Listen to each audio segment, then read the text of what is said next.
ओम नमः श्री यतिराजाय विवेकानंदसूरये सच्चित् सुखस्वरूपाय स्वामिने तापहारिणे तापहारिणे। प्रिय बंधू भगिनींनो नमस्कार। स्वामी विवेकानंदांच्या सहवासात ह्या मालिकेवर आपलं चिंतन सुरू आहे। त्यामध्ये आज आपण 11वा अध्याय घेणार आहोत आणि आपलं 10वं व्याख्यान असणार आहे। तेव्हा शिष्य मठामध्ये आहे शरदचंद्र चक्रवर्ती। आज स्वामीजी 4 जणांना दीक्षा देणार आहे रात्री। तेव्हा दीक्षा घेण्यापूर्वी श्राद्ध करावं लागतं, स्वतःचं श्राद्ध करावं लागतं, कारण पुढे वंशावळ राहत नाही, तिथे संपते, म्हणून स्वतःच्या हाताने श्राद्ध करावं लागतं। तेव्हा स्वामीजी म्हणतात शरदला, अरे शरद तू या चौघांचा श्राद्ध कर, मला त्यांना दीक्षा द्यायची आहे। आता हे जे 4 ब्रह्मचारी दीक्षा घेणार आहे त्यामधला एक ब्रह्मचारी तेवढा दीक्षा घेण्यास पात्र नाही, असं मठामध्ये बऱ्याच साधूंनी सांगितलेलं आहे। इवन स्वामीजींच्या गुरुबंधूंनी पण सांगितलेलं आहे की स्वामीजी याला दीक्षा देऊ नका, हा दीक्षा घेण्याचा योग्य नाही। पण बघा स्वामीजींचं हृदय एवढं विशाल, स्वामीजी काय म्हणतात ते तर आपण बघूया। स्वामी नित्यानंद, विरजानंद, प्रकाशानंद व निर्भयानंद रामकृष्ण संघामध्ये परिचित असलेल्या मंडळींनीच त्या दिवशी संन्यास घेतला। त्यांच्यापैकी एकाला संन्यास देऊ नये असे स्वामीजींच्या गुरुबंधूंनी त्यांना वारंवार आग्रहाने सांगितल्याचे शिष्याने मठातील अनेक संन्यासी मंडळीकडून ऐकले आहे। त्यांना उत्तर देताना स्वामीजी म्हणाले, आम्ही जर पापी, दीन, दुःखी, पतित वगैरेंचा उद्धार करण्यात पाय मागे घेतला तर त्यांच्याकडे मग कोण पाहणार? तुमच्यापैकी कुणीही ह्या बाबतीत माझ्या आड येऊ नये। अखेर स्वामीजींचीच प्रबल इच्छा पूर्ण झाली। अनाथ शरण स्वामीजींनी कृपा करून त्याला संन्यास देण्याचा संकल्प केला। म्हणजे बघा 4 जण ब्रह्मचारी दीक्षा घेणार आहे, त्यामधल्या एका ब्रह्मचार्याला दीक्षा देऊ नये असं स्वामीजींच्या गुरुबंधूंनी सांगितलेलं आहे, कारण त्यांना माहिती होते की याचं चरित्र चांगलं नाही। तेव्हा स्वामीजी काय म्हणाले की आम्ही आलो कशासाठी? आम्ही जर दीन, दुःखी, पतित अशा लोकांचा उद्धार आम्ही जर करणार नाही तर त्यांचा उद्धार कोण करणार? त्यांना कुठे स्थान मिळणार? अनेक जन्म या लोकांनी दारं ठोठावली आहे, पण कुणीही त्यांना आश्रय दिलेला नाही। तो कसाही असो, मी त्याला संन्यास दीक्षा देणार। कोणीही या माझ्या संकल्पाच्या आड येऊ नये।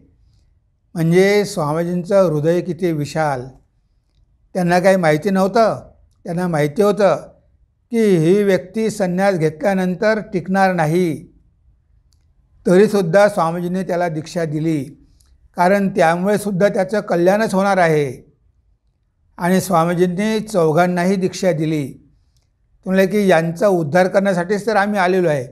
म्हणजे आमच्यासारखे एवढे मोठे आध्यात्मिक आधार जर आम्ही अशा लोकांचा स्वीकार केला नाही, पतितांचा स्वीकार केला नाही, पाप्यांचा स्वीकार केला नाही, तर ते बिचारे कुठे जाणार? म्हणून बघा हे होतं स्वामीजींचं विशाल हृदय। त्यांना माहिती असून विरोध होऊनसुद्धा त्यांनी चौघांनाही संन्यास दिला। जे संन्यास दीक्षा घेण्यापूर्वी 9 वर्षापर्यंत त्या ब्रह्मचार्याला मठामध्ये राहावं लागतं आणि आपलं जीवन घडवावं लागतं। बाकी सगळे साधू त्याचं निरीक्षण परीक्षण करतात आणि तो जर योग्य वाटला तर मग त्याला संन्यास देतात। पण इथे मात्र स्वामीजींनी कसलाही विचार केला नाही, लगेच त्यांना संन्यास देऊन मोकळे झाले। हे होतं स्वामीजींचं हृदय।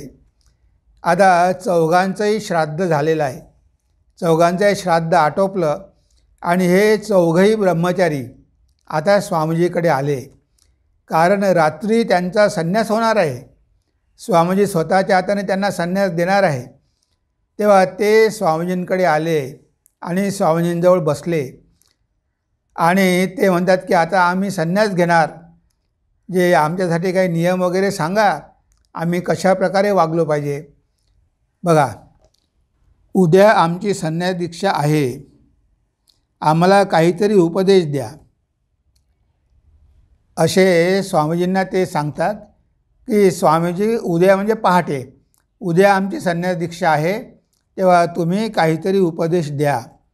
तर स्वामीजी काय म्हणतात बघा. स्वामीजी म्हणाले, मानव जीवनातील सर्वश्रेष्ठ व्रत घेण्यास तुम्ही सिद्ध झाला आहात. धन्य तुमचा जन्म, धन्य तुमचा वंश, धन्य तुमचे जन्मदात्री माता. कुलम पवित्रम जननी कृतार्था. आत्मनो मोक्षार्थम जगदहितायच. स्वतःच्या मोक्षासाठी आणि जगाच्या हितासाठी हाच आहे संन्यासाचा वास्तविक हेतू. संन्यास न झाल्यास कोणीही केव्हाही ब्रह्मज्ञ होऊ शकत नाही. एवढीशी का होईना संसाराची भोगेच्छा ज्याला असेल, एवढी का होईना कामना ज्याला असेल, त्याचा या दुर्गम मार्गाच्या विचारानेच थरकाप उडतो. म्हणूनच आपले कसे तरी भाबडे समाधान करून घेण्यासाठी ते सांगत हिंडतात, प्रपंच आणि परमार्थ दोन्ही साधायला हवीत. ती सारी बोलणी म्हणजे वेड्यांची बडबड, उन्मत्तांचे स्वैर प्रलाप, अशास्त्रीय व संपूर्णतः अवैदिक मत. त्यागाशिवाय मुक्ती अशक्य. पराभक्तीचा लाभ त्यागाशिवाय होत नाही. त्याग त्याग, नान्य पंथा विद्यते अयनाय. अन्य मार्ग नाही. गीतेतही सांगितले आहे, काम्यानाम कर्मणाम न्यासम संन्यासम कवयो विदुः. आता जेव्हा हे 4 ब्रह्मचारी स्वामीजींजवळ येऊन बसले आणि ते म्हणाले की स्वामीजी तुम्ही आम्हाला काहीतरी सांगा, तेव्हा स्वामीजी काय म्हणतात की तुम्ही सर्वश्रेष्ठ व्रत आज घेत आहात. ह्या संन्यास व्रतापेक्षा कोणतेही श्रेष्ठ व्रत नाही.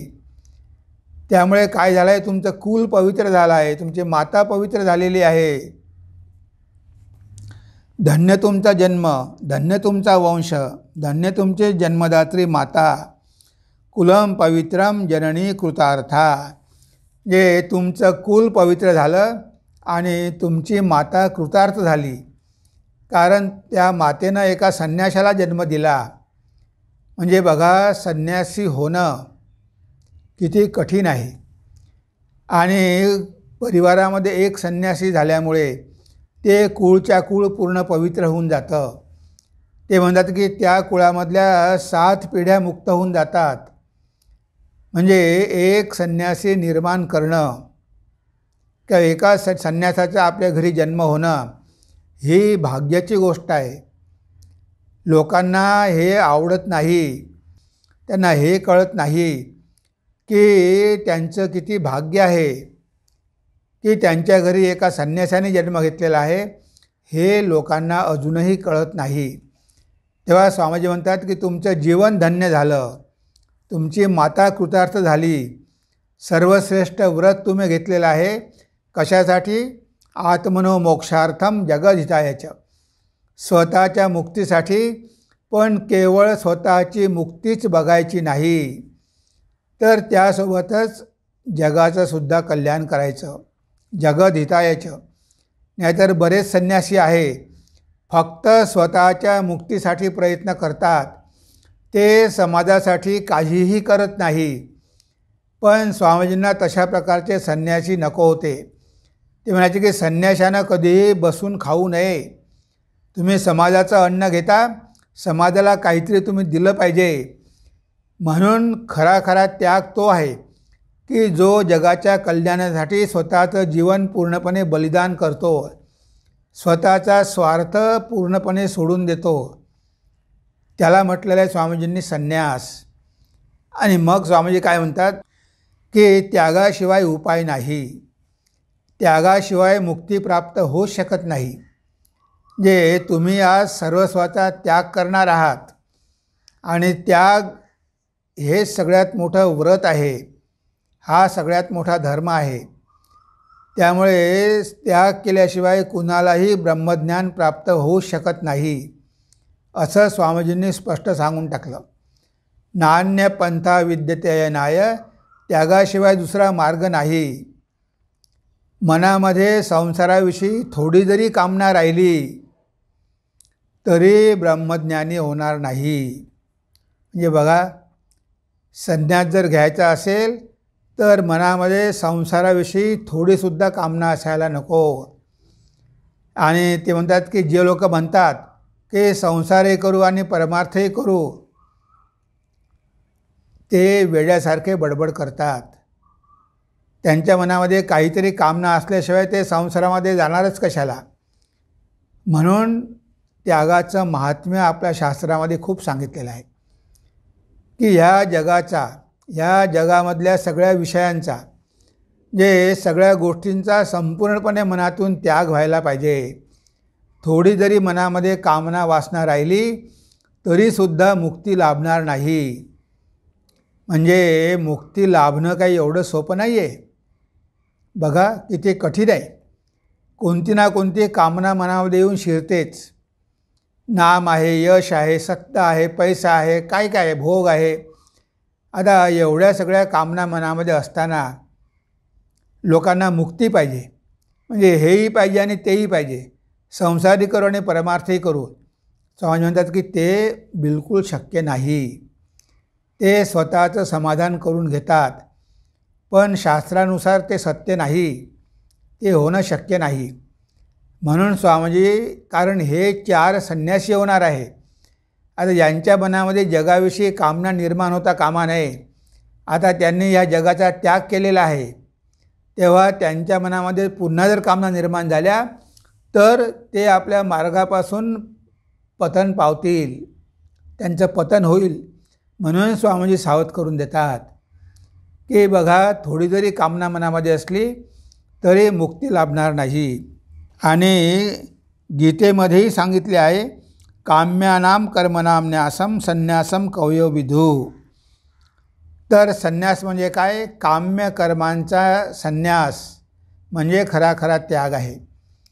म्हणजे काम्य कर्म, बाकी साधन, भजन, जप, ध्यान, इतरांना मदत करणं, उपकार करणं, हे कर्म तर करावीच लागणार आहे.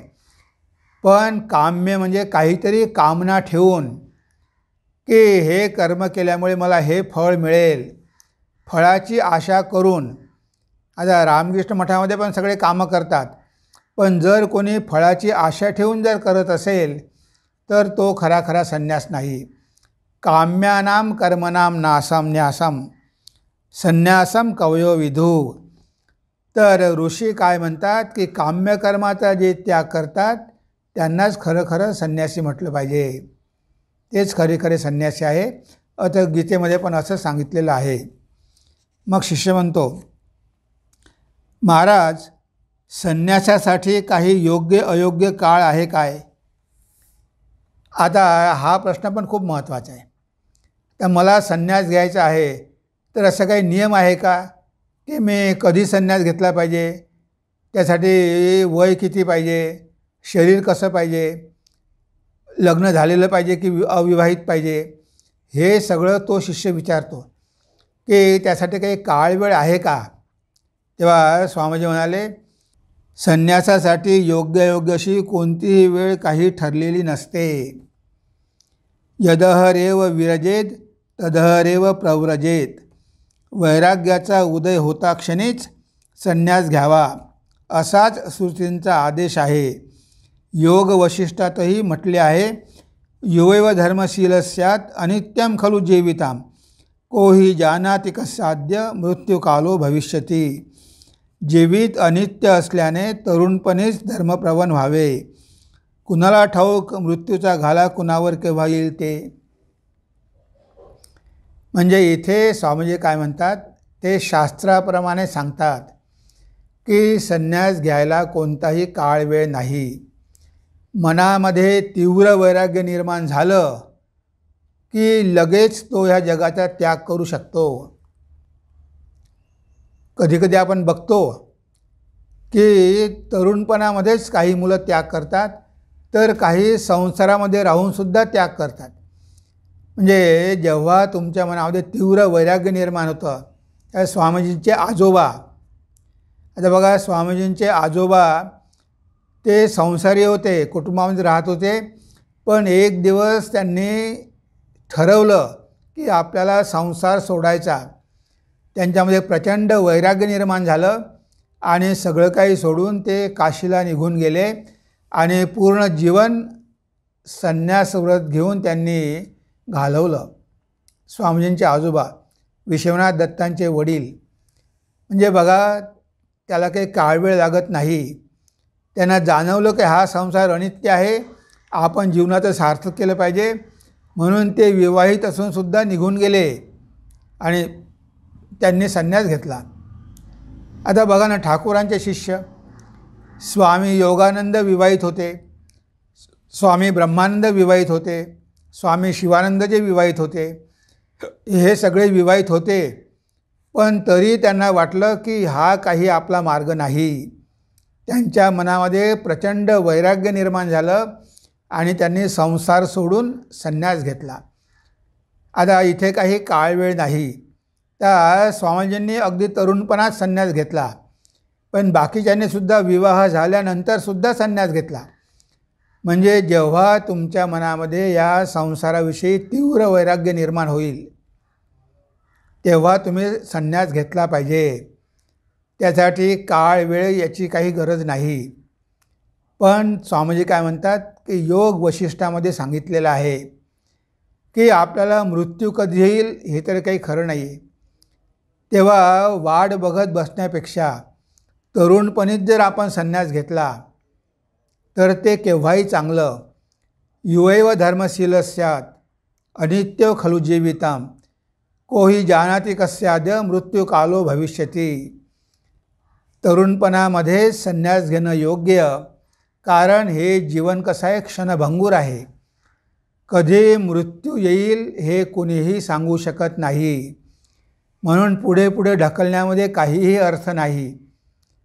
काही लोक म्हणतात एवढी घाई कशाला, नंतर घेऊ, रिटायर झाल्यावर घेऊ. असं म्हणणं म्हणजे खरोखर त्यांच्या मनामध्ये अजूनही वैराग्य निर्माण झालेलं नाही. जर वैराग्य निर्माण झालं तर कुणीही पुढे ढकलणार नाही, कारण उद्याची काही गॅरंटीच नाही. तुमचा संन्यास होईल की नाही हे सांगता येत नाही. म्हणून तिथे आपण कधीही भविष्यावर अवलंबून राहू नये. ते स्वामीजींनी अगदी स्पष्ट करून सांगितलं आहे की काहीही काळवेळ नाही. तीव्र वैराग्य मनामध्ये निर्माण झालं, ह्या संसाराचं अनित्यत्व कळलं की लगेच तुम्ही संन्यास घेऊ शकता. तुम्हाला कसलीही काळजी करायची गरज नाही. मी संन्यास घेतला तर या जगाचं काय होईल, घरच्या लोकांचं काय होईल, हा सगळा विचार करू नका. कारण हे सगळं नश्वर आहे, 2 दिवसाचं आहे. हे जर मनाला पटलं तर मग त्याला माहिती आहे की आज नाही उद्या आपल्याला सोडावंच लागणार आहे. मग उद्याची वाट बघण्यापेक्षा आत्ताच्या आत्ता का सोडू नये. काही लोकांना विवाहापूर्वी माहिती नसते. त्यांना वाटतं की संसार हाच एक मार्ग आहे, पण विवाह झाल्यानंतर त्यांच्या लक्षामध्ये येतं की अरे, आपण जो मार्ग घेतलेला आहे तो मार्ग आपल्याला मृत्यूकडे घेऊन जाणार आहे. मग त्यांच्या मनामध्ये विचार निर्माण होतो आणि ते कशाचीही पर्वा न करता सगळं सोडतात. आता बघा, समर्थ रामदास स्वामी, त्यांच्या आईने खूप आग्रह केला की मला तुला बाहुल्यावर बघायचं आहे. तर नारायण म्हणायचा की आई मला लग्न करायचं नाही, पण आई म्हणाले की नाही, मला तुला बाहुल्यावर बघायचं आहे. आणि ते बाहुल्यावर उभे राहिले. शुभमंगल सावधान हा शब्द ऐकल्याबरोबर ते सावध झाले, सावधान झाले आणि त्यांनी बाहुल्यावरूनच धूम ठोकली आणि सरळ नाशिकला जाऊन टाकळीला 12 वर्षापर्यंत तपस्या केली आणि समर्थ रामदास स्वामी झाले. म्हणजे बघा, अशा प्रकारचं वैराग्य जर मनामध्ये असेल तर कुठेही काळ वेळ लागत नाही. मनुष्य केव्हाही संन्यास घेऊ शकतो, पण त्याच्या मनामध्ये तेवढं वैराग्य निर्माण झालं पाहिजे. मी बेलूर मठामध्ये असताना बरीच मुलं लग्न झालेली जेव्हा त्यांना कळलं की आपण चूक केली आहे ते मठामध्ये येऊन जॉईन व्हायचे. असा एक मुलगा होता कृष्णा. आता त्याचं लग्न झालेलं होतं, एक मुलगी होती, पण सगळं सोडून तो मठामध्ये आला. 1 वर्ष राहिला, सांगितलं नाही. पण जेव्हा त्याच्या घरच्या लोकांनी कळवलं की आमचा मुलगा विवाहित आहे, मठामध्ये विवाहित मुलांना ठेवता येत नाही, म्हणून त्याला मठामधून आम्ही काढून दिलं. त्यावेळेस मी बेऊर मठामध्ये होतो, तर मी त्याला स्टेशनवर घेऊन गेलो. पण बघा, त्याच्यामध्ये एवढं वैराग्य होतं की तो घरी परत गेला नाही.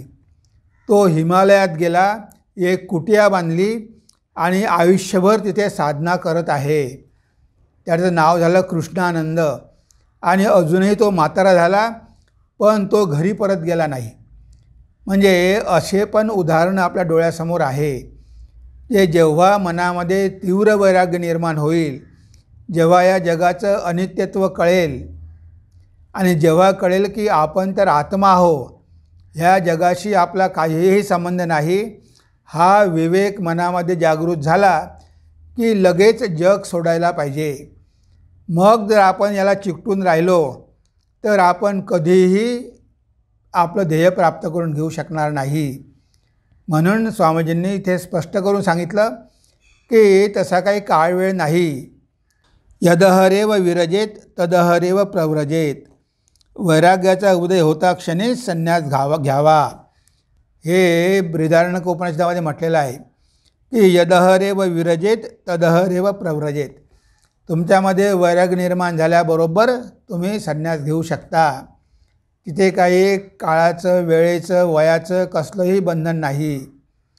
भगवान श्री रामकृष्णांचे शिष्य स्वामी अद्वैतानंद 55 वर्षामध्ये त्यांनी संन्यास घेतला. त्यांची पत्नी वारली, खूप शोक झाला, त्या जगाचं अनित्यत्व कळलं, ठाकूरांकडे आले आणि संन्यासी झाले. आणि ते झाले स्वामी अद्वैतानंद. त्यांचं नाव गोपालदा होतं, ते अद्वैतानंद झाले. म्हणजे मनुष्य केव्हाही संन्यास घेऊ शकतो, पण स्वामीजी म्हणतात की तरुणपणामध्ये घेतलेला बरा. म्हणजे विवाहाच्या बंधनात पडण्यापूर्वीच जर संन्यास घेतला तर केव्हाही चांगलं. कारण जीवनाचा भरोसा नाही, उद्याचा भरोसा नाही, कधी मृत्यू येईल हे कोणीही सांगू शकत नाही. म्हणून अशा गोष्टी लवकरात लवकर केल्या पाहिजे. शुभस्य शीघ्रम अशुभस्य कालहरणम. जे चांगलं आहे, जे शुभ आहे ते लवकर करून मोकळं झालं पाहिजे. कारण ते तुमच्या हातून घडलं, भविष्यात घडेल की नाही काही गॅरंटी नाही. कोणी बघितलं आहे भविष्य? कोणीच सांगू शकत नाही. तुम्ही पुढे पुढे ढकलत राहिलात तर कदाचित तुम्हाला या जीवनामध्ये संधी पण मिळणार नाही. म्हणून बघा, अशा गोष्टी लवकरात लवकर करायला पाहिजे. आता शिष्य म्हणतो, संन्यासाचे काही भिन्न भिन्न प्रकार असतात का? बघा, शिष्य कसे चांगले प्रश्न विचारतो.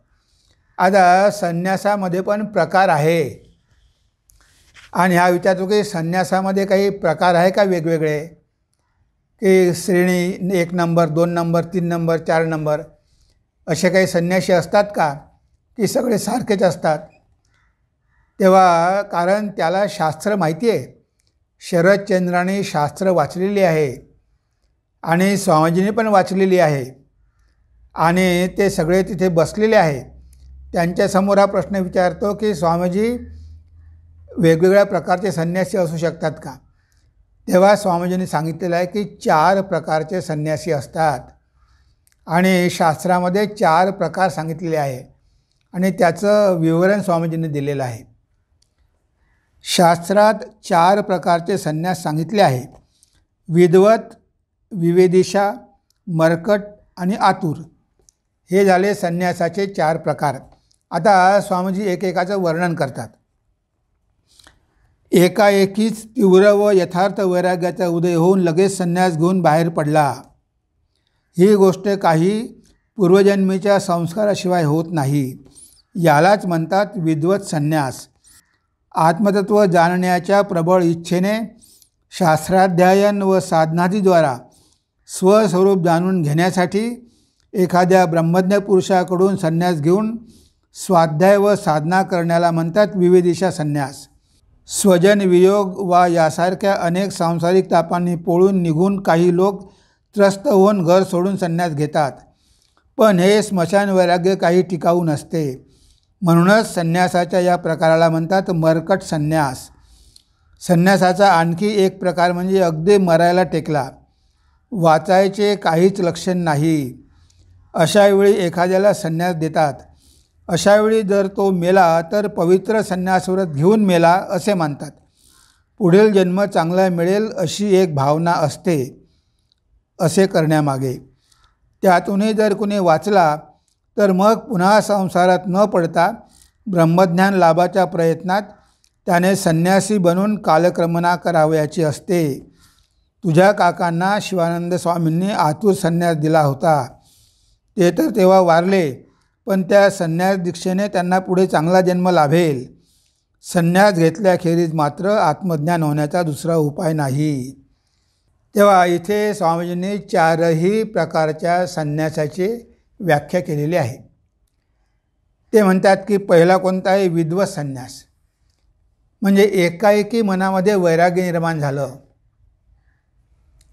आता हे एकाएकी वैराग्य निर्माण होणं स्वामीजी म्हणतात की हे त्यांना शक्य आहे की ज्यांच्या मनामध्ये पूर्वजन्मीचे संस्कार आहे.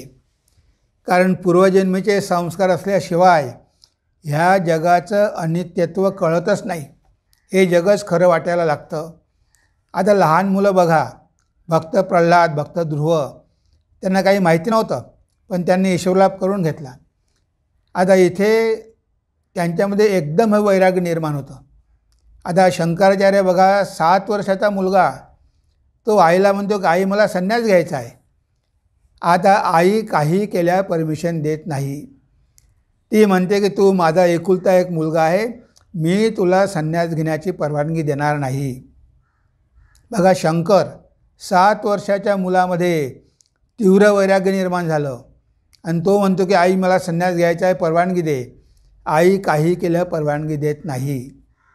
म्हणजे बघा, ह्या एवढ्या कमी वयामध्ये विवेकानंद बघा किंवा ठाकूरांचे शिष्य बघा, एवढ्या कमी वयामध्ये त्यांच्यामध्ये वैराग्य निर्माण झालं. म्हणजे त्यांचे पूर्वजन्मीचे संस्कार होते म्हणून त्यांनी काही खूप वाचलं, शास्त्र वाचली असं नाही, तरी त्यांच्या मनामध्ये संन्यास घेण्याची तीव्र इच्छा निर्माण झाली. लाटू महाराज काही शिकलेले नव्हते, खूप काही शास्त्र वाचले नव्हते, तरी संन्यास घेण्याची इच्छा निर्माण झाली. हे सगळे पूर्वजन्मीचे संस्कार. सगळ्यांनाच काही हे शक्य होत नाही. याला म्हटलं आहे विद्वत संन्यास. म्हणजे त्यांच्या मनामध्ये ते संस्कार लहानपणापासून असतात आणि त्यांना कळायला लागल्याबरोबर ते घर सोडून निघून जातात आणि संन्यास घेतात. अगदी कमी वयामध्ये. बरेच उदाहरणं आहे. शुकदेवाचं उदाहरण आहे की जन्म झाल्याबरोबर ते घर सोडून निघाले होते आणि व्यास मुनी त्यांचे वडील त्यांच्या मागे जात आहे, अरे बाळा तू घर सोडू नको, संन्यास घेऊ नको. तर हा विद्वत संन्यास. दुसरा संन्यास आहे विविदिशा. विविदिशा संन्यास म्हणजे आता आपण शास्त्र वाचलेले आहे, रामकृष्ण विवेकानंद साहित्य वाचलेलं आहे, भगवद्गीता वाचलेली आहे. ही सगळी पुस्तकं वाचून आपल्या मनामध्ये इच्छा निर्माण झाली. म्हणजे ह्या पुस्तकांनी आपल्याला प्रेरणा दिली की हे जे शास्त्र सांगतात ते खरं आहे आणि हे जग अनित्यच आहे, त्यामुळे आपण या जगाचा त्याग केला पाहिजे. आणि मग ते ठरवतात. जे त्यांना शास्त्र वाचावं लागतं, विचार करावा लागतं, साधुसंग करावा लागतो. हे सगळं केल्यानंतर जेव्हा त्यांना कळतं की ह्या जगामध्ये काहीही खरं नाही. उपनिषदाने म्हटलेलं आहे, पहिले तुम्ही या जगाचा अनुभव घ्या आणि अनुभव घेतल्यानंतर जाणून घ्या आणि मग संन्यास घ्या. म्हणजे पहिले या जगाचं अनित्यत्व तुम्ही जाणून घ्या. तेव्हा इथे संसारात राहून त्याचं अनित्यत्व जाणून, शास्त्र वाचून, सत्संग करून मग संन्यास घ्यायला पाहिजे. आणि असे जे संन्यासी होतात त्यांना म्हटलं आहे विविदिशा संन्यासी. परीक्ष लोकान कर्मचितान ब्रह्मणो. ह्या जगाची परीक्षा घ्या, परीक्ष लोकान, आणि बघा हा जग कसं आहे, कर्माचं फळ आहे. आपण जे करतो त्याचंच फळ आहे. म्हणजे हे आपल्या कर्माचं फळामुळे हे जग चाललेलं आहे, कारण आपण कामना ठेवतो आणि त्या कामना पूर्ण करण्यासाठी आपल्याला यावं लागतं. तर हे सगळं शास्त्र सांगतात की हे सगळं जग म्हणजे कर्माचं फळ आहे, याची परीक्षा करा आणि मग विचार करून हे जग सोडा. तर इथे शास्त्र अध्ययन करून, सत्संग करून, विवेक करून, विचार करून, अनुभव घेऊन मग हे जग सोडायचं आहे. त्याला म्हटलं आहे विविदिशा संन्यास. मग तो गुरुकडे जातो, जो ब्रह्मज्ञ गुरु आहे, जो आध्यात्मिक गुरु आहे, त्याच्याकडे जातो आणि मग तो म्हणतो की मला संन्यास घ्यायचा आहे. आता आपल्या उपनिषदामध्ये बघा, नचिकेता आहे, सत्यकामा आहे, असे कितीतरी उदाहरण, श्वेतकेतू आहे, हे सगळे लहान मुलं गुरुकडे गेले, आम्हाला संन्यास घ्यायचा आहे, तुम्ही आम्हाला काहीतरी शिकवा. आता त्यांच्या मनामध्ये लहानपणापासूनच संन्यासाविषयी इच्छा निर्माण झाली. तो विद्वत संन्यास आहे आणि सगळं वाचून ऐकून मग गुरुकडे जाऊन संन्यास घेणं. तर स्वामी विवेकानंदांचे शिष्य होते सदानंद. आता त्यांनी काहीही वाचलेलं नव्हतं, पण ते जेव्हा स्टेशन मास्तर होते शरदचंद्र, पण जेव्हा ते स्वामीजींच्या संपर्कात आले आणि स्वामीजींकडून ऐकलं, त्यांच्या मनामध्ये वैराग्य निर्माण झालं. त्यांनी नोकरी सोडून दिली आणि लगेच संन्यास घेतला, विद्वत संन्यास. विविदिशा म्हणजे सगळं जाणून घेऊन, अभ्यास करून मग संन्यास घेणं. तिसरं म्हटलं आहे मर्कट संन्यास. आता घरामध्ये कोणी वारलेलं आहे किंवा बिझनेस बुडलेला आहे, घरामध्ये भांडणं होतात, कुणाशी पटत नाही, नोकरी गेलेली आहे, म्हणजे संसाराच्या दुःखांनी पोळलेला आहे. आता ह्या संसारामध्ये त्याला राहणं शक्य नाही, कारण सगळ्या बाजूनं तो बघतो की सगळ्या बाजूनं त्याला धक्केच बसत आहे, सगळ्या बाजूंनी दुःखच भोगावे लागत आहे. म्हणजे त्याच्यामध्ये संसाराविषयी काय वैराग्य निर्माण होतं, पण ते तात्पुरतं असतं, ते वैराग्य मुक्तीसाठी नसतं. त्या संसारामध्ये सगळीकडून धक्के बसतात, संसारामध्ये पोळलेला आहे, सगळ्या समस्या आहे, आता उपाय नाही. मग आता मरण्यापेक्षा, आत्महत्या करण्यापेक्षा त्याला संन्यास घेऊ, तर तो घरून पळून जातो आणि घरून पळून जाऊन कुठेतरी संन्यास घेतो आणि संन्यास घेऊन काही दिवसानंतर तो प्रयत्न करतच राहतो आणि काही दिवसानंतर एखादी चांगली नोकरी शोधतो आणि नोकरी मिळाली की तो मग घरच्या लोकांना पुन्हा बोलावून घेतो की आता मला चांगली नोकरी मिळालेली आहे, सगळ्या समस्या सुटलेल्या आहे, तेव्हा आता तुम्ही सगळे लोक इथे या, मी घर बांधलेलं आहे, आता आपण इथे येऊन राहू. म्हणजे याने संन्यास घेतला, पण मनामध्ये मात्र संसाराविषयी कामना होत्याच. याला म्हटलं आहे मर्कट संन्यास. म्हणजे तात्पुरता, तेवढ्या दुःख आलं तेवढ्यापुरतं मनामध्ये वैराग्य निर्माण झालं, पण अशा प्रकारचं वैराग्य टिकू शकत नाही. म्हणून हा परत संसारामध्ये परत जातो, कारण त्याच्या मनामधल्या वासना कामना गेलेल्या नाही. तात्पुरतं वैराग्य आलं, कारण या संसारातले दुःख भोगून. तर याला म्हटलं आहे मर्कट संन्यास. आणि चौथा आहे आतुर संन्यास. आता एखाद्या व्यक्तीची संन्यास घ्यायची इच्छा आहे, पण तो संन्यास घेऊ शकला नाही.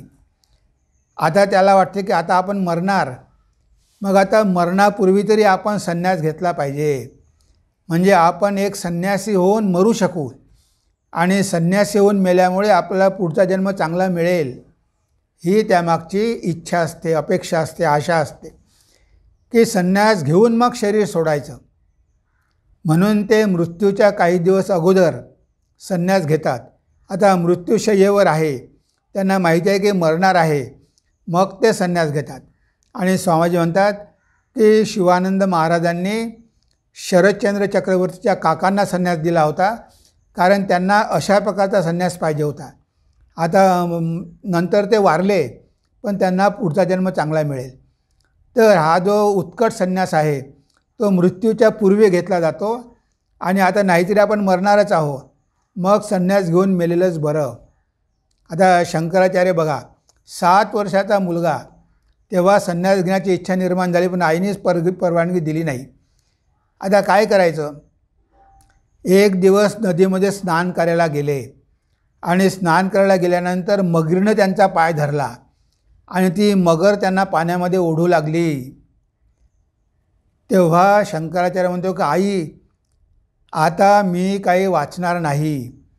मगरीने माझा पाय धरलेला आहे, ती मला पाण्यामध्ये ओढून घेऊन जात आहे. माझी इच्छा आहे की मरण्यापूर्वी संन्यास घ्यावा. म्हणजे आता तरी तू मला परवानगी दे की मी संन्यास घेऊन मरेल. आता आईला वाटलं की आता आपला मुलगा तर जाणारच आहे.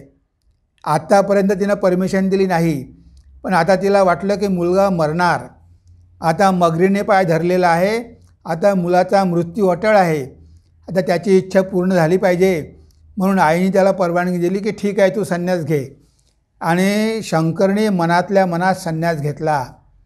आणि जसा मनातल्या मनात संन्यास घेतला तसं त्या मगरीनं शंकरला सोडून दिलं. आता बघा काय लीला असते भगवंताची. त्या मगरीनं शंकराचार्याचा किंवा शंकरचा पाय सोडला आणि शंकर बाहेर आला. सगळ्या पायाला रक्त होतं. मग शंकर आईला म्हणतो की आई, आता तर मी संन्यासी झालो आहे, आता मी संन्यास घेतलेला आहे, आता मी घरी परत जाऊ शकत नाही. ते स्वामीजी सांगतात की अशा प्रकारचा संन्यास कोणी घेतला असेल आणि जर त्याचा मृत्यू झाला नाही, तो त्या आजारातून वाचला, तर मग तो पुन्हा घरी जाऊ शकत नाही. तो त्याला पुढचं आयुष्य तो संन्यासी म्हणूनच जगतो. तशा प्रकारे शंकर घरी परत गेला नाही. तो सरळ ओंकारेश्वरला आपल्या गुरुकडे गेला, गोविंदपादांकडे. म्हणजे हा उत्कट संन्यास घेतला आणि म्हणून आईने परमिशन दिली, नाहीतर आईने परमिशन दिली नसती. मगरीनं सोडलं, शंकर वाचला आणि संन्यास घेतल्यामुळे घरी जाऊ शकला नाही. तर आई काही करू शकली नाही, कारण आईने परमिशन दिलेली होती. त्यामुळे शंकर निघून गेला. म्हणजे हा आहे उत्कट संन्यास. अशा प्रकारे संन्यासाचे 4 प्रकार आहे. एक आहे विद्वत संन्यास, विविदिशा, मर्कट आणि आतुर. आणि या 4ही वेगवेगळ्या संन्यासाचं वर्णन स्वामीजींनी इथे सुंदर प्रकारे केलेलं आहे. हे आपण बघितलेलं आहे. शिष्य म्हणतो, मग गृहस्थांसाठी काही उपायच नाही का महाराज? आता जर संन्यास घेतल्याशिवाय मुक्ती होत नसेल तर मग गृहस्थांसाठी काही उपाय नाही का? आम्ही तर गृहस्थ आहो, मी तर गृहस्थ आहे, मग आमच्यासाठी काहीच मार्ग नाही का? तेव्हा स्वामीजी काय म्हणतात बघा. स्वामीजी म्हणतात, त्यांच्या सुकृताने त्यांच्यात कोणत्या ना कोणत्या जन्मी वैराग्याचा उदय होईलच. असे वैराग्य निर्माण झाले की काम भागले. जन्ममृत्यूच्या गुंतावळ्यातून सुटायला मग उशीर नाही. पण साऱ्याच नियमांना एखादा दुसरा अपवाद असतोच. सुयोग्य रीतीने गृहस्थ धर्माचे पालन करूनही एखाद दुसरा मुक्त झाल्याचेही आढळते. उदाहरणच द्यायचे झाले तर आपल्या नाग महाशयांचे देता येईल. म्हणजे स्वामीजी म्हणतात की या जन्मात नाही तर कोणत्या तरी जन्मात त्याच्यामध्ये वैराग्य निर्माण होईलच. आणि वैराग्य निर्माण झालं की तो त्याग करेल, संन्यास घेईल आणि मुक्त होईल. पण याला अपवादसुद्धा आहे. काही लोक संसारामध्ये राहूनसुद्धा ब्रह्मज्ञान प्राप्त करून घेऊन मुक्त होऊ शकतात. ते उदाहरण देतात नाग महाशयांचं. ते घरी होते, संसारामध्ये होते, पण त्यांच्या मनामध्ये संसाराविषयी बिलकुल कामना नव्हती. तुकाराम महाराज आहे, हे सगळे संसारामध्ये होते, तरी ते मुक्त झाले, तरी त्याने आत्मज्ञान लाभ करून घेतलं, कारण ते पूर्णपणे अनासक्त होते. त्यांचं वैराग्य संन्याशापेक्षाही जास्त होतं. तुकाराम महाराजांची बायको वारली, ते म्हणतात की बरं झालं, माया गेली, मी मुक्त झालो. म्हणजे बघा संसारामध्ये असूनही केवढं मोठं वैराग्य. गाडगे महाराज संसारामध्ये होते, मुलगा वारला तर म्हणे जाऊ द्या, ज्याचा होता तो घेऊन गेला. म्हणजे त्यांना बिलकुल दुःख झालं नाही. म्हणजे किती वैराग्य. संसारामध्ये राहूनसुद्धा जे वैराग्य पाळू शकतात, ज्यांच्यामध्ये संसाराविषयी संपूर्ण वैराग्य असते, ते मुक्त होऊ शकतात. उदाहरणार्थ नाग महाशय. पण असे लोक फारच कमी असतात. काजळाच्या घरामध्ये राहिलं तर काजळ लागणारच, तेव्हा काही ना काहीतरी कामना राहून जातेच. संसारामध्ये पूर्णपणे निष्काम होता येत नाही, हेच ठाकूरांनी सांगितलं आहे. तेव्हा स्वामीजी म्हणतात की आहे, शक्यता आहे, पण फक्त अपवाद म्हणून.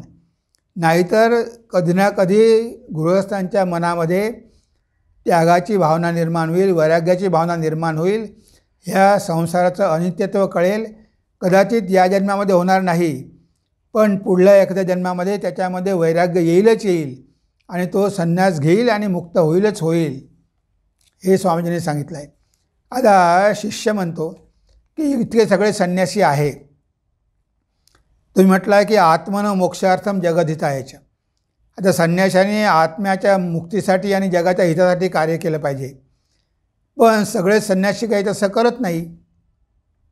काय म्हणतो शिष्य? लोककल्याणासाठी तत्पर असणारे यथार्थ संन्यासी कितीसे आढळून येतात महाराज. म्हणजे लोकांचं कल्याण करण्यासाठी तत्पर असणारे यथार्थ संन्यासी असे किती आढळून येतात? फारच कमी. कोणी काही संन्यासी लोक काही सेवा करत नाही, ते जाऊन हिमालयात ध्यानधारणा करतात. तर स्वामीजींनी हा नवीन मार्ग दिलेला आहे आपल्याला. तेव्हा स्वामीजी काय म्हणतात बघा, कमी अधिक दोष तर सर्वच आश्रमात दाखवता येतील, पण दोष असूनही आज पावेतो हा आश्रम इतर सर्व आश्रमांच्या अग्रस्थानी गौरवाने उभा आहे. याचे कारण काय? कारण हेच की यथार्थ संन्यासी आपल्या मुक्तीचीही उपेक्षा करतात. जगाच्या मंगलासाठीच त्यांचा जन्म.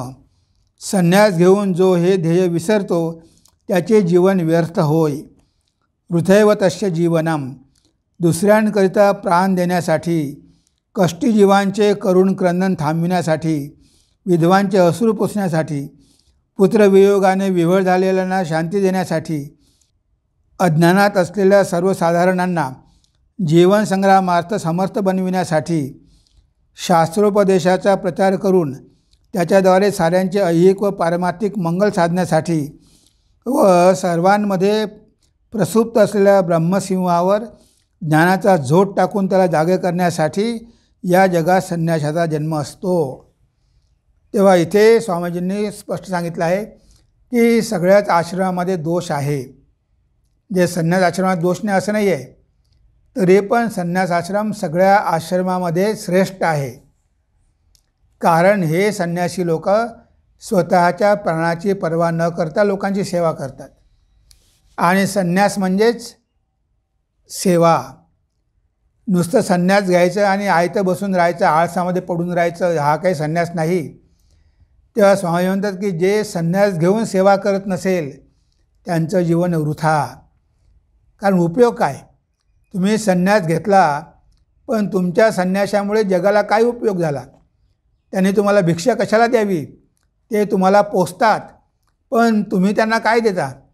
म्हणजे जो गरिबांची सेवा करत नाही, जो अशिक्षितांची सेवा करत नाही, जो रोग्यांची सेवा करत नाही, जो शास्त्राचा प्रचार करत नाही, जो लोकांमधला आत्मसिंह जागृत करत नाही, तर संन्यास घेऊन तरी काय उपयोग? अशा संन्यास घेण्याला काहीच अर्थ नाही. म्हणून स्वामीजीने पुन्हा सांगितलेलं आहे की संन्यास घेऊन जो सेवा करत नसेल त्याचा संन्यास वृथा होय. हे संन्याशानं जाणून घेतलं पाहिजे की आपण संन्यास घेतला फक्त आपल्या मुक्तीसाठी नव्हे, तर जगाच्या कल्याणासाठी, बहुजन हिताय बहुजन सुखाय, यासाठी संन्यासाचा जन्म. म्हणून हा आश्रम सगळ्यामध्ये श्रेष्ठ आहे. कारण इथे संन्याशामध्ये कसलाही स्वार्थ नसतो, कारण त्यानं सगळं काही त्याग केलेलं असतं. त्याग आणि सेवा ह्या दोन्ही गोष्टी पाहिजे. नुसता त्याग करूनही उपयोग नाही. खरी खरी सेवा करायची असेल तर त्याग करावाच लागेल, नाहीतर सेवा होऊ शकत नाही. जे लोक त्याग करत नाही ते फक्त आपल्या लोकांची सेवा करतात, नातेवाईकांची सेवा करतात, मित्रांची सेवा करतात, ते जगाची सेवा करू शकत नाही.